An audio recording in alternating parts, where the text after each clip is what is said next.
Hi, my name's Trev from Rock and Sun. What we're going to be looking at today is some video footage of mostly Jain Kim. We're going to do a split screen of Jain Kim climbing in a 2014 World Cup comp. We're going to do it as a split screen alongside Magdalena Rock, who was the second placed athlete in that particular comp. She was the only one that came anywhere near close to topping out, and Jain Kim being the only one that managed to actually get a top on this particular. If you're new to the Rock and Sun YouTube channel, a lot of our videos are really there to complement and support our holidays, but in particular our coaching courses. So sometimes when you look at the videos, they won't all be standalone. So if you like the video, then please, of course, like it. And if you find any of the videos on our YouTube channel useful or helpful, by all means subscribe or just click on the notification icon so that you'll get a notification as and when we add some content to our channel. Then the way I'm going to do this is I'm going to look at Jain Kim and analyze some of her movement, but because we generally work in an outdoor environment, we don't really do any indoor coaching. So it's kind of interesting to be using someone climbing an artificial route to look at an efficient movement pattern, because one of the things we're very clear on when we coach is that unless you're very careful, climbing on plastic can be detrimental to your rock climbing. So this is a bit of footage that I always use when I'm coaching for outdoors in an outdoor environment, because it kind of demonstrates that even though it's very difficult to have what you would describe as like a non-technical, basic, efficient movement pattern when you're climbing on plastic, what Jain Kim demonstrates is that it's clearly possible to do a lot of the things that we would recommend people go away and practice after they've done a coaching course and basically support our particular coaching style.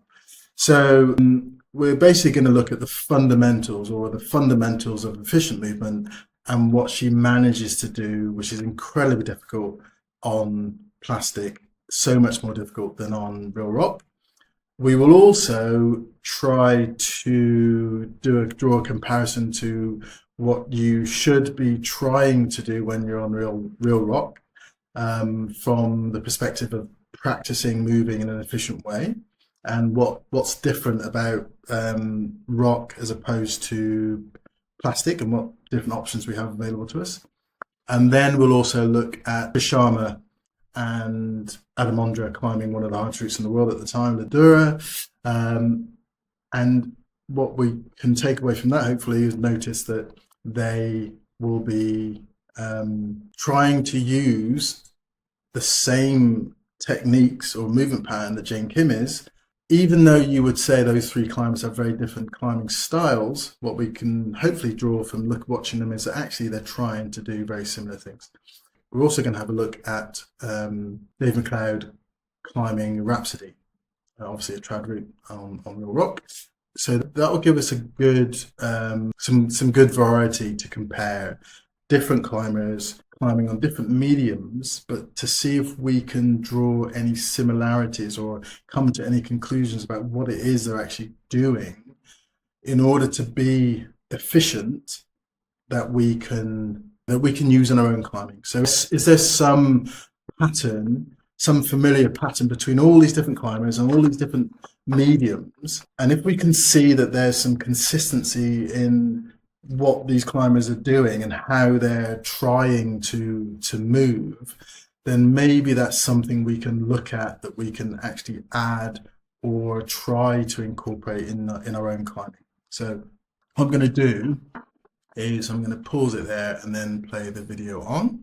So yeah, I'm going to try and keep this fairly simple, just really look at just the fundamentals, the basic stuff that we kind of look at as a foundation. It's probably not accurate to say non-technical movement pattern, because any kind of movement would have some technique involved. But what we're looking at is a basic movement pattern for climbing that you can build everything else around, and we can talk about that in more depth later. So what we're going to see right from the outset is that Jain Kim will tend to, in general, just take smaller steps, make more foot movements. So it could be minor adjustments, but also just gradually working her feet up, trying to avoid going any higher or wider than she needs to.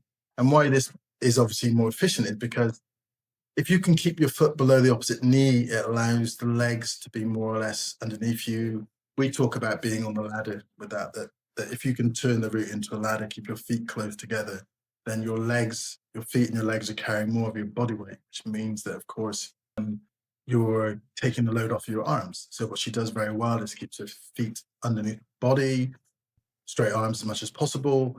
And then what she's very good at is making sure that when she moves up, both feet are in contact with the rock. So you'll notice the difference between her and the other competitors would be she would have both feet underneath her close together and using her legs to push her up to the handhold rather than locking off and pulling herself up. So it's incredibly difficult to do this on plastic, which is why we don't tend to talk too much about climbing on plastic when we're working in an outdoor environment. But this is a really good example of someone still able to do what's much easier to do in an outdoor environment because you've got more choice about where to put your feet. But you can see here that the climber on the right has a left foot so high that can't get the body over that foot. So the reason you put the foot on the foothold is really to move your body over the foot so the leg can push you up towards the hold. And you can see there the climber then has to lock off and really pull their weight up over the foot. So what Jain Kim is doing, of course, is looking for an option where she can get her feet underneath her body. So she's supported by her feet and her legs. And then when she moves up to that handhold, the legs are generating the upwards momentum as opposed to having to pull her body mass, center of gravity, middle of the body. She's not pulling that up over the foot. She's actually straightening those bent knees. She's straightening the bent knees, straightening the legs, and that's pushing her up towards the handhold. So that's clearly a more efficient way of moving. You can see that how close the feet are together. And even if there's not a foothold, she'll be looking for something that she can use, like a smear or something, which is obviously, even if you're not, got a foothold to push on, you're still, if you're able to just have your foot resting on the wall, that's far more efficient than having your leg dragging behind you. So let's say maybe the average climber's leg would weigh somewhere between 10 and 15 kilos. That weight isn't hanging off you, it's actually helping you go up. So when you go into this big high rock over, you'll see the climber on the right, see how far back leg is traveling without the foot being in contact with anything. So basically you're carrying the weight of that leg behind you as you do the move, rather than having that leg push you up the route. So you're taking that 12, 15, 20 kilos off you, but it's also propelling you up, which has got to be more than a sort of 25% return on the move, you would say.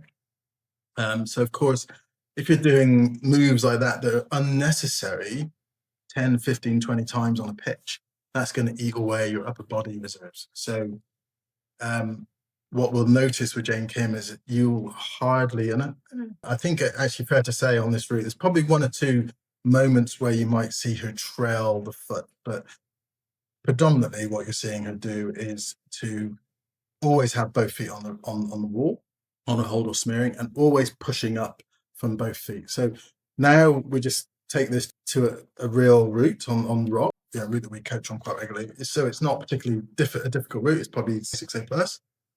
But what we'll see is the same thing. The climber is focused on keeping the feet underneath the center of gravity, which is obviously under your hips, and trying to keep the feet within what would be the confines of a ladder, if possible. Of course, when you're climbing, you're going to have to go beyond the width of your shoulders or your hips occasionally. But what you want to do is only do that if you have to. And even then, when you do go outside of the width of your body, it's really important to transfer your weight over that foot. And one easy way of looking at that is, there's a term nose to toes, but I kind of use this thing when we're coaching of, if you can get your chin over the lead foot toe, and almost make the toe disappear underneath you.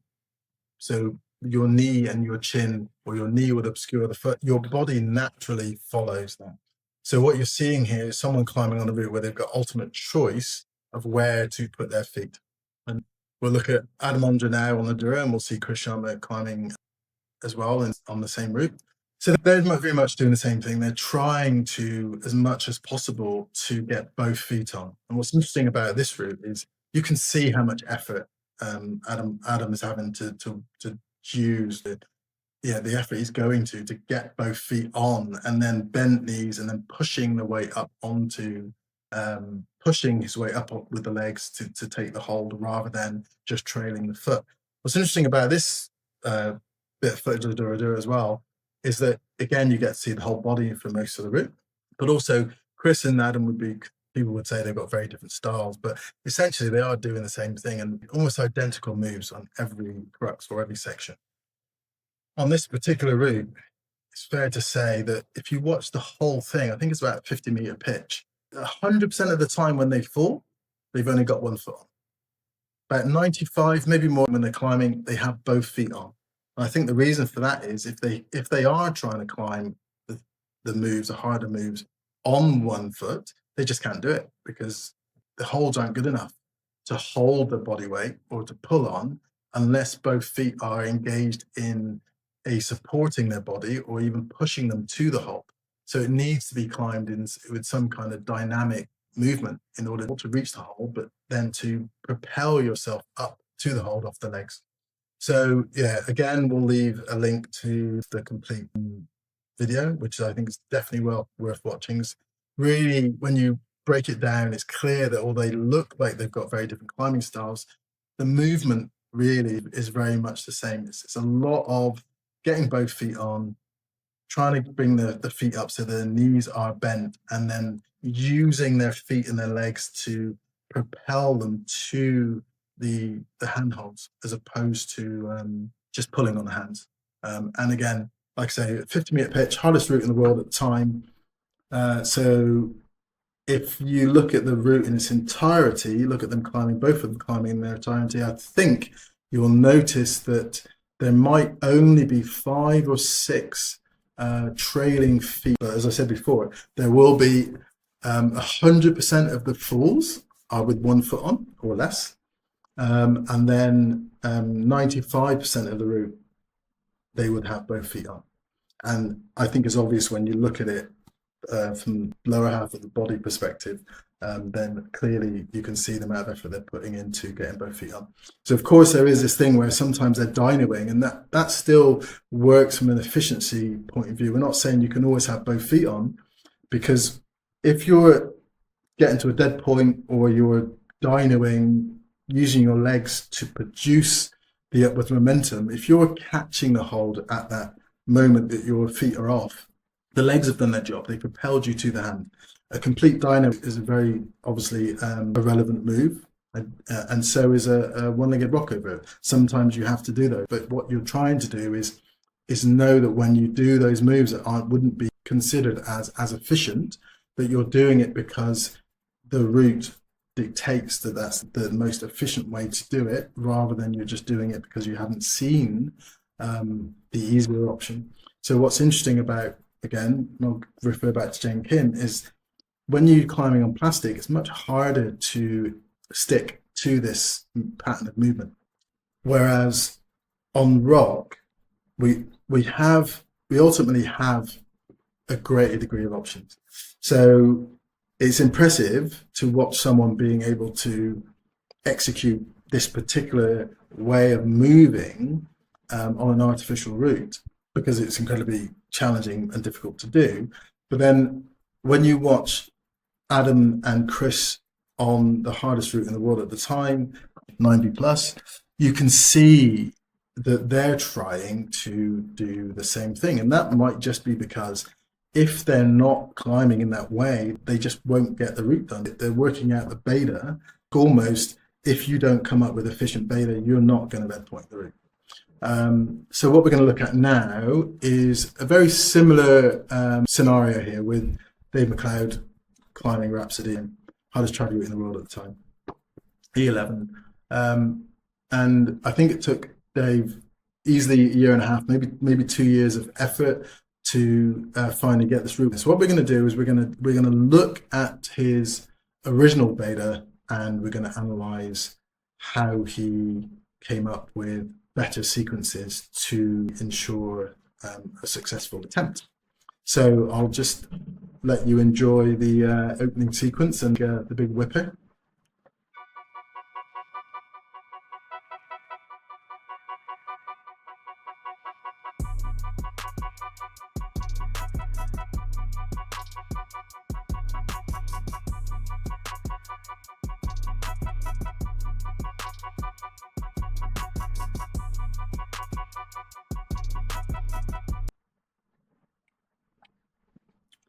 You can see that the hold he's going for it looked relatively good.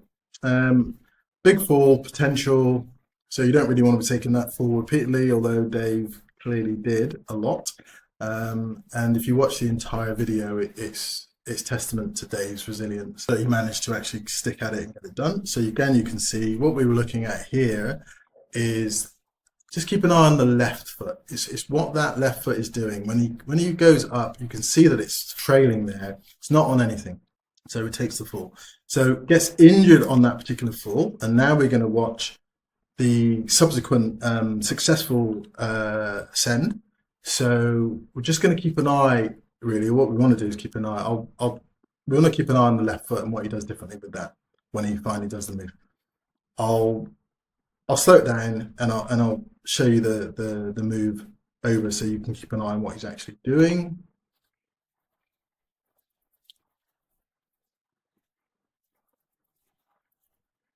So of course, routes like this, super hard. So of course, you're not going to keep the feet on the ladder. You're going to have to, get your feet high and wide.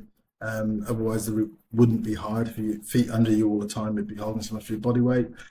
So these moves are very much identical, I think, to what he did in the opening sequence on the attempt that resulted in injury. And now you'll see the left foot go out to a foothold, and you'll also see now the right foot cross through under him to a hold next to that left foot. So here you go again. So we're going to see that there is a left foot out there that he's finally spotted to make the sequence easier. And then he's gone past the foothold to leave the nearer foothold for the right foot. So he's gone to a foothold out left, bringing his right foot to the one that he's gone past. So he's got both feet on, and then he's got a guaranteed easier sequence to top out. So what that can maybe demonstrate is that it doesn't matter how good we are as a climber. Because I think climber it almost throws up these traps climbing. It's like sometimes when climbs are hard, especially when you're doing something like bouldering, for instance, where you're looking for those harder moves to practice those harder moves, you can kind of trick yourself into thinking that something's hard. There might not be an opportunity to get both feet on to make it easier. It might have to be done by pulling on your arms. It might have to be done with a trailing leg or a rock over. But we should be very careful about making those assumptions, because when we look at Jain Kim climbing, what we'll see is that the other competitors are almost kind of either unaware or programmed into thinking that they have to climb in the way they're climbing, whereas Jain Kim just does everything slow and methodical. Doesn't waste any energy, and she's staying within a pattern of movement, and everything she does is very calculated and very smooth. And she's not under as much physical duress because her legs are holding so much of her body weight with whatever she decides to do, that she's not building up this pump as readily. So she's able to keep going in this slow. She's often regarded as slow, but actually when people have done analysis of this route in particular, she was actually faster. She just looks slower. She does this thing also which is something I first heard from Adam Ondra doing, which works really well when you know that you might get pumped, is where she Sometimes you don't notice it because it might just be chalking up. But there will only be one or two moves where she has to quickly go from that handhold to the next handhold. She'll basically and routinely give at least 4 to 5 seconds, and the measure is you want to go at least 4 seconds before you go to the next handhold. Sometimes that'll happen naturally just with chalking up or with clipping. So by the time you clip with the right hand, by the time the right hand goes to the next hold, you might have been off of a hold for could be 7, 8 seconds. It could be 4 or 5.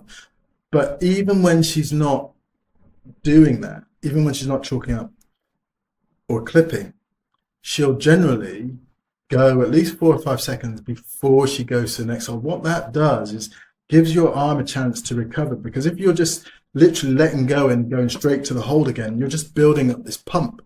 And what you'll notice with all the other competitors is that very few of them are adopting this just a routine way of moving. So it's very standard. She'll hold on to the hold, shake out 4 or 5 seconds, and then go through. So you'll notice that, but you'll also notice that throughout the whole route, she hasn't really trailed a foot. So she's always, obviously clearly climbing on plastic. It's not possible to always have your feet under you, as we've said before, on the even harder routes on rock. But we shouldn't be taking our feet away from our center of gravity unless the route dictates that we need to do that. Otherwise, we've just made the route harder than it needs to be. So what you'll see here now is a section. This is just getting to the bit that should be splitting people off and separating people out. And this is pretty much this section here, getting through to the big holes on the left, and then the feature is kind of as far as Magdalena gets to, and then Jain Kim will go on to top out. But what I like about this section is you can see her almost make a mistake, and it's interesting to sort of watch through how she kind of spots that she's making a mistake. And it's almost like she kind of almost feels it physically. Something doesn't feel right, and then she solves it. And the way she solves it is just great, because it just fits with what she's been doing during the whole climb. So we'll play this on, and I think what I'll do is I'll play this section a couple of times, maybe in slow-mo as well. So you'll see that she wants to go out left. She knows she's moving out left. So left foot goes out underneath left arm, right foot comes up. Now she's got no base. There's nothing underneath her. She's got both feet wide, no supporting base. And you can see the hips wiggling around and moving around. She wants to let go with the right hand, but she knows she can't unless she's got a foot under her. So of course, we'll show this again in a little bit more slow-mo, but it's almost funny to see her like this perfect ascent, and then suddenly she almost makes a mistake, and it's almost like it doesn't compute. So she wiggles the hips around a lot, doesn't compute, and it's, oh yeah, of course, if I just drop the foot underneath me, that foot will be holding my body weight, and that will allow me to release the arm. I mean, the other nice thing about this, like I said, I was going to stay with fundamentals, but the left hand works with the right foot. So the body works in diagonals. So basically, knowing that you're going left, in order to release that right hand, if the left hand is going to remain, the right foot needs to be in line with the left hand to be in balance. So, you can look at this, and I'd be able to recognize what the solution is just by her body position. If she wants to move left, the only real solution is to drop the right foot underneath you, because then the left hand and the right foot are in balance, and then you're working your body in diagonals, and you're not going to bandor. So therefore, the right foot has to come off, has to be underneath the left hand to remain in balance, and that allows you to then flag with the left foot and then release the right arm, take the right hand above the left hand hold, and then move off. So of course we can watch Magdalena struggling on this move, and to be fair, most of the other climbers have fallen off maybe 3 or 4 clips below. So as the route gets closer and closer to the top, of course, it's going to be harder and harder to keep your form, to hold your form, to be efficient, to remain efficient, because the route setters are clearly trying to split you off so they get a clear winner. So obviously, ideally, they want 1 or 2 people topping out. Ideally, just 1, so you get a clear winner. So it's going to become harder and harder the closer you get to the top of the route to be able to remain efficient. This is what we'll see in the last part of the route, that Jain Kim's what you would say form starts to unravel a little bit. But of course, fatigue is setting in. And the holds are going to be further and further apart, making it much more difficult to maintain a sufficient pattern of movement. And this is the thing with plastic and rock, is that if too much of your climbing is on artificial routes, you're going to end up practicing an inefficient way of moving, because you don't have to do this so much when you're climbing outside, because there's usually way more options available to us than the options that we have when a route setter has deliberately taken the feet away from our center of gravity in order to make the route more challenging. So what we want to do is have our bodies programmed to be looking at the option of keeping our feet underneath us. And if we do too much climbing indoors and climbing on the routes as they are set, we're basically programming our bodies to naturally feel and want to have our feet in these positions way off the ladder, which is a very inefficient way of moving. So what we see a lot of is people climbing in a particular way. When we're coaching, people arrive with this very an indoor pattern of movement, which is wide feet, with massive high step rockovers, and you're on a 4 or a 5+, and clearly you don't need to do that.